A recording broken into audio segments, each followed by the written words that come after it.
और अब हम बात करें आज की ट्रांसमिशन में सैलाब के हवाले से। सैलाब से कौन से इलाके मुतासिर हुए, वहां पर क्या इकदाम किए गए और आने वाले दिनों में इस हवाले से क्या कहा गया महकमे मौसमियात की जानिब से, एनडीएमए ने क्या हिदायत जारी की है। आज की ट्रांसमिशन में इन सारी चीज़ों पर बात करेंगे।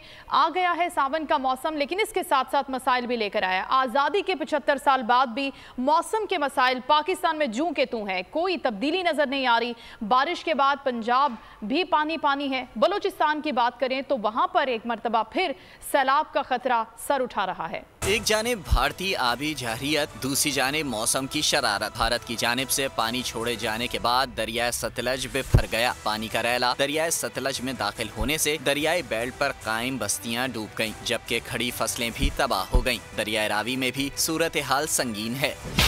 सैलाबी रेले ने मांगा मंडी के इलाके नानू डोगर गांव और नूल गांव को अपनी लपेट में ले लिया। हेड मराला से 1,12,500 क्यूसेक चनाब नगर की जानिब बढ़ रहा है। हालिया बारिशों की वजह से दरियाए सिंध में भी पानी की सतह बुलंद होना शुरू हो गई। चिनाब बैराज पर 2 दिन में 1 लाख क्यूसेक पानी बढ़ गया। छोटी बड़ी आबादियां रैले की लपेट में आ गईं। सैकड़ों एकड़ पर खड़ी फसलें भी तबाह हो गईं। ऐसे में महकमा मौसमियात ने भी खतरे की घंटी बजा दी। रिपोर्ट्स के मुताबिक 22 से 26 जुलाई तक बालाई इलाकों में मूसलाधार बारिश का इम्कान है। दरियाओं की सूरत हाल देखते हुए कश्मीर, दीर, सवात, कोहिस्तान, बोनेर और मानसेरा में सैलाब का खतरा मंडलाने लगा, जबकि 22 से 24 जुलाई के दौरान होने वाली बारिशों के सबब हैदराबाद और कराची में भी अर्बन फ्लडिंग का अलर्ट जारी कर दिया गया। तो मुल्क के मुख्तलिफ इलाकों में इस वक्त मानसून अपने जोबन पर है। इस्लामाबाद और कराची की बात करें तो वहाँ भी सुबह से वक्फे से बारिश का सिलसिला जारी है। कराची में गुज़िश्ता रोज़ से जो बारिश का सिलसिला शुरू हुआ, कभी तेज़ तो कभी हल्की बारिश का सिलसिला जारी है। इस्लामाबाद से हमारे नुमाइंदे अल्लादिता खान और कराची से खुरम गुलजार और राजा इमरान हमारे साथ मौजूद होंगे। सबसे पहले शहर इक़्तिदार का रुख कर लेते हैं। जी बताइएगा अल्लादिता खान, मौसम कैसा है, कितनी बारिश हो चुकी, कितनी मज़ीद बारिश होनी है? वफाकी दारुल हुकूमत इस्लामाबाद में भी मानसून बारिशों का सिलसिला जारी है। आज सुबह से काली घटाएं छा गईं और वक्फे से ये बारिश का सिलसिला जारी है। इस्लामाबाद में होने वाली बारिश, सबसे ज़्यादा बारिश बोकरा के मकाम पर 29 मिलीमीटर बारिश रिकॉर्ड की गई, जबकि 0 पॉइंट के मकाम पर 28 मिलीमीटर बारिश रिकॉर्ड की गई। उज़ैर अहमद आपको दिखा सकें, इस वक्त भी इस्लामाबाद हिल्स पर काली घटाएं छाई हुई हैं, बादल छाए हुए हैं और बारिश होने के बाद इस्लामाबाद के जो सरसब्ज़ नज़ारे हैं मारगला हिल्स पर खूबसूरत मनाजर पेश कर रहे हैं। आज छुट्टी का दिन है तो सयाह भी बड़ी तादाद में इस्लामाबाद के इस मौसम को इंजॉय कर रहे हैं, जबकि महकमा मौसमियात के मुताबिक ये बारिश का सिलसिला आज वक्फे से जारी रहेगा। 23 जुलाई से ये शुरू होने वाला बारिश का सिलसिला रावलपिंडी, इस्लामाबाद, बलाई इलाकों में 26 जुलाई तक जारी रहने का इम्कान है, जबकि एनडीएमए ने भी मुतल्लिका महकमों को अलर्ट जारी कर दिए हैं कि बलाई इलाकों में, रावलपिंडी, इस्लामाबाद, इन इलाकों में मूसलाधार बारिशें भी हो सकती हैं, जिस वजह से नशेबी इलाके ज़ेरे आब भी आ सकते हैं और पहाड़ी इलाकों में मौसमी नदी नालों में तुग़यानी आ सकती है, जबकि लैंड स्लाइडिंग का भी खदशा मौजूद है। इस्लामाबाद की अगर बात करें तो इस्लामाबाद में सुबह तेज़ बारिश हुई, जिससे ट्रैफिक की रवानी भी कुछ टाइम के लिए मुतासर है, लेकिन इस्लामाबाद का नकासी आब बेहतर होने की वजह से इस वक्त ट्रैफिक रवां दवाएँ और शहरी इस मौसम को खूब इंजॉय कर रहे हैं। आज संडे। अल्लादिता, आप हमारे साथ ही रहेगा। अब हम कुछ हालात मालूम करते हैं कराची शहर के, जहाँ पर मुख्तलिफ इलाकों से बारिश की इत्तलात हमारे पास आ रही हैं। खुरम गुलजार और राजा इमरान हमारे साथ हैं। खुरम, अपडेट कीजिएगा, कराची के किस इलाके में हैं और अभी यहाँ पर बारिश हो रही है? कराची की जो बारिश है उससे निपटने के लिए अब तक कितनी तैयारी हुई है, इस हवाले से भी आगाह कीजिएगा। जी बिल्कुल, शहर के मुख्तलिफ इलाकों में जो हल्की फुल्की जो है वो बूंदाबांदी का सिलसिला जारी है। शहर के मुख्तलिफ इलाकों में आज सुबह कहीं हल्की तो कहीं तेज़ बारिश जो है वो रिकॉर्ड की गई है। साथ ही बारिश के बायस जो पैदा होने वाली सूरत हाल के हवाले से जो शहरी हुकूमत ने सबसे पहले जो काम किया वो जो बरसाती नाले हैं उनकी सफाई का काम जो है उन्होंने शुरू किया। शहर भर के अंदर 540 जो है वो छोटे बड़े नाले हैं, जबकि 3 बड़े नाले जिनमें महमूदाबाद नाला कहलाया जाता है, गुज्जर नाला और साथ ही औरंगी नाला जो है। इस वक्त हम गुज्जर नाले पर मौजूद हैं। ये गुलबर्ग का इलाका है है और गुज्जर नाला देख सकते हैं। यहाँ भी जो नाले के ऊपर कचरे का एक ढेर मौजूद है, जो कि शहरी हुकूमत की जानिब से वक्तन फ़वक्तन जो के काम जारी है। आज हम देख रहे हैं कि मुख्तलिफ़ इलाकों में भी कुछ मकामात पे बरसाती नालों की सफाई का काम जारी शुरू किया गया है। आज इतवार का रोज़ है, उसके बावजूद KMC का अमला जो है वो इसकी सफाई सुथराई में लगा हुआ है। साथ ही जो शहर के मुख्तलिफ़ इलाकों में छोटे बड़े जो नाले हैं, जैसे गुलबर्ग के तरफ में ये नाला जो कि ये वो मुकाम है जो अक्सर और बेशतर बारिश के बाइस ओवरफ्लो होता था और यहाँ से ट्रैफिक का गुजरना नामुमकिन हो जाता था। इसमें छोटा एक नाला जो कि सड़क के दरमियान से गुजरता है, वो अक्सर बरसात की वजह से ओवरफ्लो होता था, बंद हो जाता था, जिसकी वजह से यहाँ पे हादसा भी जो है बिल्कुल नालों पर काम तो किया गया, सफाई की गई है, लेकिन अब ये इम्तिहान होगा कि बारिशें तेज हो जाती हैं तो क्या इसके आउटकम नजर आते हैं। राजा इमरान भी हमारे साथ मौजूद हैं। राजा इमरान, बताइए आप किस जगह पर मौजूद हैं और क्या सूरत हाल देख रहे हैं। अभी ज्यादा बारिश नहीं हुई, बल्दियाती इदारे कितने मुतहर्रिक हैं तेज बारिशों से निपटने के लिए?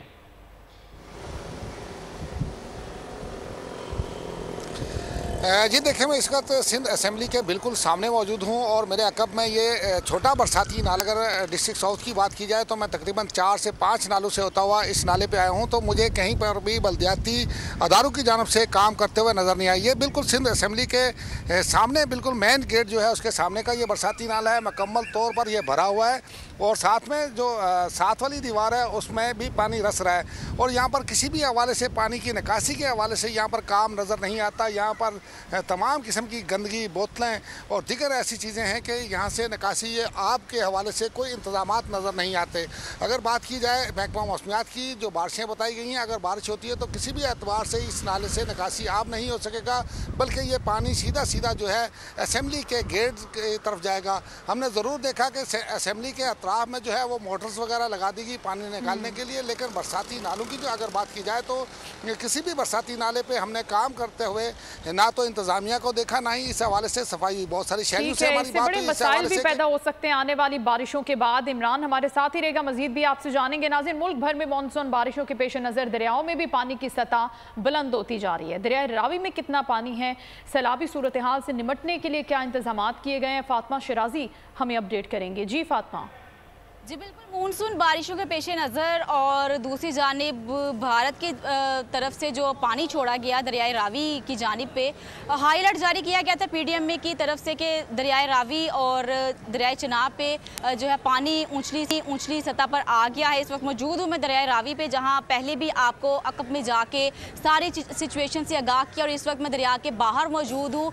वहाँ यह है कि तमाम जितने भी झुग्गी नशीन थे उन्हें यहाँ से खाली कर दिया गया है और तमाम को सड़क पे शिफ्ट कर दिया है और उनकी PDMA की जानिब से तमाम अद्वियात, लाइफ जैकेट्स और हर चीज़ प्रोवाइड कर दी गई है। अभी फिलहाल दरिया रावी पे ऐसा कोई खतरा नहीं है सैलाब का, क्योंकि अंदराज और अखराज जो है वो 22 लाख क्यूसिक है और सिचुएशन जो है वो कंट्रोलेबल है। अभी यहाँ से जो आधी टीम है वो मूव कर रही है, गाँव है मांगा, क्योंकि वहाँ से दरिया रावी से जो है वो पानी वहाँ दाखिल हो चुका है। वहाँ जाके ये टीम वहाँ उन्हें रेस्क्यू करेगी। और फातिमा शिराजी हमें लाहौर की दरिया रावी की सूरत हाल से आगाह करी थी, जहाँ पर पानी की सतह बुलंद हो रही है। कराची से भी हमारे नुमाइंदगान खुरम, गुलजार, राजा इमरान हमें अपडेट कर रहे हैं कि अभी तक नालों की सफाई का काम मुकम्मल नहीं हो सका, जिससे शहर में आने वाले दिनों में बारिशों से हालात संगीन हो सकते हैं। और इस्लामाबाद की सूरत हाल भी हमने जानी अल्लादिता खान से। चेयरमैन फ्लड कमीशन हमारे साथ मौजूद हैं अहमद कमाल साहब, उनसे बात करते हैं। अहमद कमाल साहब, बहुत शुक्रिया आपके वक्त का। अभी ट्रांसमिशन में हम बात कर रहे हैं सैलाबी सूरत हाल जो पाकिस्तान में डेवलप हो रही है मानसून के हवाले से। इस हवाले से आप अपडेट कीजिएगा कि क्या इससे पहले हमें कोई अलर्ट जारी किया जाता है और पाकिस्तान में इस हवाले से कोई इकदाम किए जाते हैं इन सारी सूरत हाल से निपटने के लिए, आपके ख्याल से वो काफ़ी हैं? बिस्मिल्लाहिर्रहमानिर्रहीम, आपका शुक्रिया, आपने मुझे बात करने का मौका दिया। आपको मैं ये शेयर करूंगा कि हर साल मानसून के कॉन्टेक्स्ट में तमाम फेडरल और प्रोविंशियल इदारे खुसूसी तौर पे एक स्ट्रीम ऑफ एक्शन से गुजरते हैं और वो तमाम बेस होती है महकमा मौसमियात की सीजनल वेदर आउटलुक के ऊपर। महकमा मौसमियात हर साल 2 दफ़ा, 1 मई के मिड में और फिर जून के मिड में अपनी ऑफिशियल फोरकास्ट इशू करता है 1 जुलाई से 30 सितंबर के मानसून के लिए। इस सीजन के शुरू होने से पहले तमाम प्रोविंशियल इरिगेशन डिपार्टमेंट्स और जो इनके शहरी इलाकों के डिपार्टमेंट्स हैं, वासाज और RDAs वगैरह जो हैं, डेवलपमेंट अथॉरिटीज़ हैं, उनके इकदामात में नदी नालों की सफाई, इसके अलावा इरिगेशन नेटवर्क में अगर किसी जगह पे कोई क्रिटिकल एरिया है, क्रिटिकल बंद है, तो उसको ना सिर्फ ये कि बेहतर करना, और अगर खुदा न खासा उसके टूटने का खतरा हो तो वहाँ पे फ्लड फाइटिंग की अरेंजमेंट तमाम की जाती है, मशीनरी प्लेस की जाती है। महकमा मौसमियात अपना पूरा नेटवर्क, जिसमें रडार नेटवर्क है, ऑटोमेटिक वेदर स्टेशन हैं, उन सारों की ओवरहॉलिंग करता है, और Pakistan water and power development authority, जिसको मवाबदा कहते हैं, उनका जो रिवर टेलीमेट्री का निज़ाम है उसको चेक किया जाता है। ये तमाम चीज़ें अपनी जगह पे ना सिर्फ ये कि चेक की जाती हैं, बल्कि ये 3 से 5 मराइल में से गुजर के तो फाइनल इसको देखा जाता है। इसी तरीके से Pakistan commissioner for Indus water जो है वो Indian commissioner for Indus water के मुनासबत से इंडियन साइड से जो डाटा आता है उसकी जिम्मेदारी उनके पर होती है। हर साल की तरह इस साल तमाम अरेंजमेंट्स मौजूद हैं। मैं आपके प्रोग्राम के तवज्जुह से एक चीज़ ज़रूर कहूँगा, वो ये कि हमारे टेम्परेचर में और हमारे क्लाइमेट में एक्स्ट्रा ऑर्डिनरी तौर के ऊपर वेरिएशन आ रही हैं। लास्ट ईयर आज के दिन करदू पे, जहाँ पे मेन हमारे पानी का फ्लो करबेला की तरफ आता, वहाँ पे टेम्परेचर 36 डिग्री सेंटीग्रेड था, और आज वहाँ पे 21 डिग्री सेंटीग्रेड टेम्परेचर है। 15 डिग्री का फर्क है, और ये पिछले 4-5 साल में बहुत एबनॉर्मल किस्म की क्लाइमेट चेंजेस और एनॉमलीज हमने देखने को मिल रही हैं। ये सारी चीज़ें डिमांड करती हैं कि हमारा जो भी पैटर्न हम आगे लेके चलें, उसमें हम एक अनसर्टेनिटी जो मौसम में है और उसकी मुनासबत से ज़मीन पर रेनफॉल की सूरत में आती है, उसकी तैयारी को बाकायदा मॉडर्नाइज लाइनों पे लेके चलें और पैराडाइम शिफ्ट में चलें, रिएक्टिव अप्रोच से हटके प्रोएक्टिव अप्रोच के ऊपर आए। बिल्कुल अहमद कमाल साहब, काफ़ी वेरिएशंस आ रही हैं गुज़िश्ता कई सालों से वेदर के अंदर। अब इस साल क्या प्रेडिक्शन है आगे की? चीफ मेट्रोलॉजिस्ट सरदार हमें ज्वाइन कर चुके हैं, उनसे भी बात कर लेते हैं। सरदार साहब, बहुत शुक्रिया वक्त देने के लिए। सर, पिछले साल जो सीज़न में बारिशें हुई थी वो बेइंतहा खौफनाक ख़तरनाक तूफ़ानी बारिशें थी। इस साल क्या प्रेडिक्शंस हैं? क्या पिछले साल की तरह इस साल भी कुछ मामूल से ज़्यादा बारिशें एक्सपेक्टेड हैं? जी बहुत शुक्रिया। देखिए, जो इनिशियल असेसमेंट थी उसके मुताबिक तो पिछले साल के मुकाबले में इस साल मामूल से कम है, ख़ासकर अपर हाफ ऑफ पाकिस्तान में मामूल से कुछ ज़्यादा, आप 10 से 15% कह सकते हैं, इतनी ज़्यादा पूरे सीज़न की। At the end of the season जब काउंट होगा अदाद शुमार, तो फिर कुछ से बेहतर वो हो सकेगा आइडिया के फ़ाइनल फिगर क्या आती है। लेकिन और इसी तरह से साउथ पाकिस्तान में एवरेज या एवरेज से कुछ कम ये था कि सिंध और बलूचिस्तान के लिए इस तरह से हैं। लेकिन फ़िलहाल तक जो 22 दिन गुजरे हैं इसके जुलाई के, जब से मानसून का ऑनसेट हुआ है, जुलाई शुरू होने से क्योंकि 1-2 दिन पहले शुरू हो गया था, तो अब तक जो एवरेज से थोड़ा ऊपर ही जा रहा है, यानी 15 से 20% एवरेज से ऊपर बारिशें जा रही हैं पूरे पाकिस्तान की एज ए होल हम बात करें तो।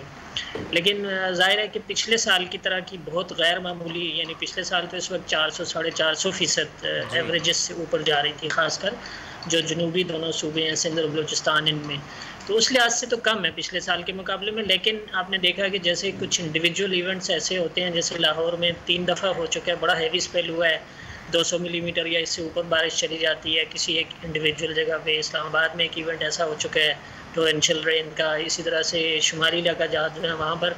तो पाकिस्तान की क्लाइमेट इस तरह से है या जियोग्राफी हमारी इस तरह से है कि कोई भी इंडिविजुअल इवेंट, यानी डिस्पाइट बीइंग बिलो नॉर्मल या तकरीबन normal for a whole season या फॉर ए होल मंथ, उसके बावजूद कोई इंडिविजुअल इवेंट ऐसा हो सकता है जो कि इस तरह की ट्रिगर कर देता है सूरत हाल के, जब फ्लैश फ्लडिंग हो जाती है पहाड़ी इलाकों में नदी नालों के उसमें, और फिर बड़े शहरों में अर्बन फ्लडिंग की सूरत हाल पैदा हो जाती है, जैसे कि पिछले दिनों कसूर, लाहौर, फिर ऊपर इस्लामाबाद, रावलपिंडी में हमने देखा। और अभी ये ऑनगोइंग स्पेल है, इसमें भी हम जगह जगह देख रहे हैं कि कुछ हैवी स्पेल्स हो जाते हैं। पाकिस्तान की आईटी इंडस्ट्री जो है वो पाकिस्तान की एक्सपोर्ट में एडिशनल इजाफा कर सकती है अगले 3 सालों के अंदर, क्योंकि आईटी और बाकी जो 3 सेक्टर्स हैं, उन 3 सेक्टरों में आईटी में फ़र्क है। वो ये है कि ये टर्म में आपको गेन दे सकती है जो पाकिस्तान की नीड है इस वक्त। आईटी को तो पहले भी, इससे पहले वाली हुकूमतें और इससे पहले भी लोग डिफाइन करते आए कि जी यार आईटी से बहुत चेंज आ जाएगा। क्या वो इम्पैक्ट हुआ आईटी इंडस्ट्री के ऊपर जो हम समझते थे और चाहते थे? पाकिस्तान की आईटी एक्सपोर्ट्स इतनी हो जाएंगी कि पाकिस्तान के सारे मसले मसाइल ख़त्म हो जाएंगे, वो तो नहीं हुआ। आपकी जो पॉलिसीज़ हैं वो कॉन्फ्लिक्ट हो रहा है। क्या हमने ऐसी पॉलिसीज रखी हुई है कि गूगल मजबूर हो यहाँ पे ऑफिस खोलने में? पॉलिसीज के तहत करना होगा। वो 2 से 3 महीने 4 महीने में खुद ब खुद ऑफिस स्टार्ट करेंगे। जो आपके मुल्क का आईटी का एंटरप्रेन्योर है, $100 मिलियन तो वो बाहरी अकाउंट रोक लेता है। आप उसको मोटिवेट करके उसको पर फोकस करें, उस पर इंसेंटिव करें, वो आपको 100 आएगा तो आपका 5 टाइम्स इंक्रीज हो जाएगी फौरन। टेक्सटाइल में हम क्या करते हैं, हम उठाते हैं बाहर के किसी ब्रांड के लिए टी शर्ट यहाँ बनाते हैं, उसको दे देते हैं। लेकिन अब आईटी के बाद अगर आप अपना ब्रांड बना के लोगो वहाँ पे बेचेंगे, चाहे B2B बेचें चाहे B2C बेचें, पॉसिबल है। पाकिस्तान की जो एक्सपोर्ट में ये $30 अरब से ज्यादा का इजाफा इससे हो जाना खाली यार। गवर्नमेंट के फंडों से इदारे बनाकर और उनके थ्रू कोई रेवोल्यूशन आ जाएगा, सवाल ही नहीं है। आपने इंतखाब सही कर लिया है, अब आगे चीज सही करनी है, बस आप सही डायरेक्शन में सही चीज होगी इंशाल्लाह। मैं समझता हूँ $50 अरब तक की आईटी एक्सपोर्ट में कंट्रीब्यूट कर सकता है पाकिस्तान। सब्सक्राइब करें और बेल दबाएं ताकि कोई खबर रह न जाए।